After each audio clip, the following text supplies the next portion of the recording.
Upper House members have given emotional accounts of how deciding the fate of a Macquarie Point stadium has been one of the most difficult decisions they've ever faced. Debate of an order to approve the stadium getting underway today, with key independents indicating they will vote for the project, paving the way for it to pass Parliament. Independent Beck Thomas revealing her highly anticipated position shortly before debate of a parliamentary order to approve the controversial stadium got underway. This morning advised Premier Jeremy Rockcliffe that he has my support for the project of state significance Macquarie Point order. But the vote isn't unconditional. There's an agreement attached, capping the cost and increasing oversight of the project. I have worked hard to genuinely seek to find a balanced approach that enables the government to deliver on its agenda, whilst at the same time protecting the interests of Tasmanians through the safeguards that I've had the government agree to. I think Beck Thomas's approach is a very practical and pragmatic one, and we'll work through those issues, but every intention is to abide by that cap.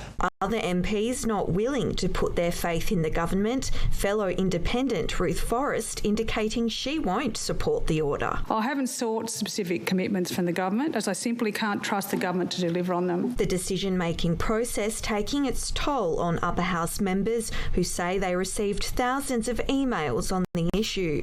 I sincerely thank each and every person who reached out to me to share their views on this issue. It has been like nothing I've ever experienced in my 8 years of public office so far. What should have been a unifying moment for Tasmania has become one of the most divisive issues in recent memory. Big ideas aren't always comfortable, but history favours those who see beyond the now. Another undecided MLC, Casey Hiskett, revealing he'll also support the project, ensuring the numbers to see the order to build it likely to pass Parliament. If it is managed poorly, that will be on the government's head and they will be voted out. In less than a fortnight, we mark the Cenotaph's centenary.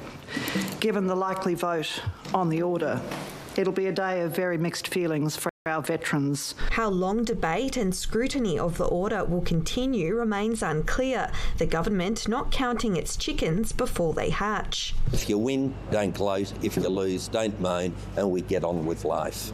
Elliot, Win News. While the government has secured the votes it needs, it's had to make a number of stadium concessions to key independents.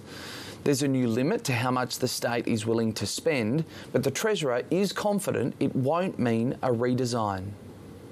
Beck Thomas kept everyone on the edge of their seats until the 11th hour and extracted 5 commitments from the government, including capping the state's spend at $875 million. The government will be required to go back to the federal government and seek some more funding investment, ask for the AFL or cricket for some more investment, or rescope the project. Look, that's a hypothetical question, but of course if the AFL or the federal government want to come forward with further money, that of course would be very, very well received and appreciated. And if the project needed to be rescoped, that would need to then be discussed again and renegotiated, but the figures that we have are on the very best of professional advice from quantity surveyors. The roof not in jeopardy, according to the Treasurer. We are confident that the roof of itself will not be a blowout factor.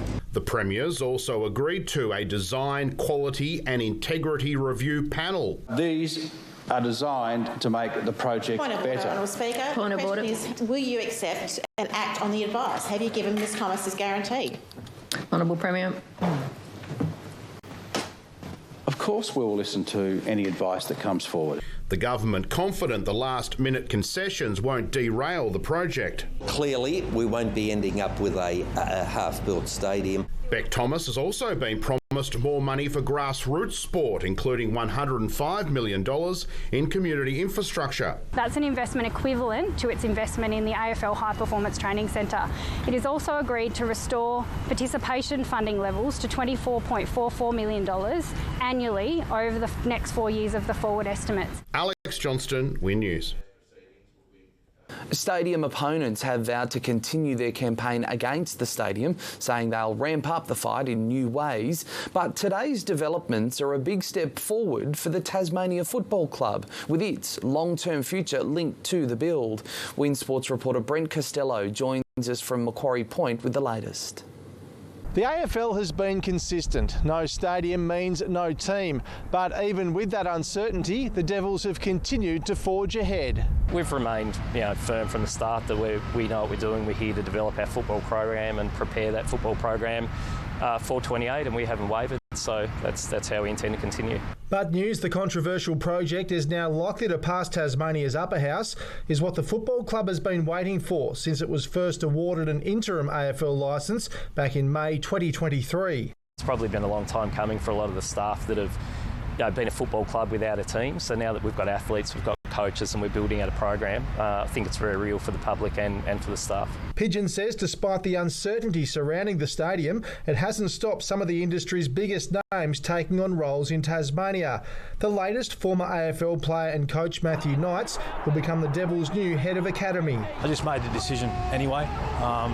If the stadium comes to fruition, that'd be super amazing. I actually arrived on Sunday and I come into town and there was just people and scarves and jumpers and that everywhere. It was an extremely good vibe to come into on the first day. It's just right opportunity at right time for people and the opportunity for them to at times pick up family or move to Tasmania. But the discussion around the stadium and any perceived uncertainty around the team hasn't really factored into discussions, to be honest. We've been very lucky. There's been a lot of faith shown and a lot of interest. Cricket is also set to benefit from the build of the stadium, with a heads of agreement between the sport and government signed in recent weeks. Don't know too much of the ins and outs of it, nor do I want to forge any opinion until I'm fully educated and all that stuff. But I just think when sport's good in Tasmania, Tasmania feels like a great place to be. I think as a Tasmanian who's obviously born and bred here, I kind of look a bit further past than just cricket and me playing out there. Initially, it's expected Hobart Hurricanes games and international one-day and T20 matches will be played at the venue, with the hope the stadium can also host Test cricket once ICC accreditation is issued. It's pretty exciting. It's only going to bring opportunity for so many parts of this state, so I say get it built. Construction isn't expected to begin until late next year at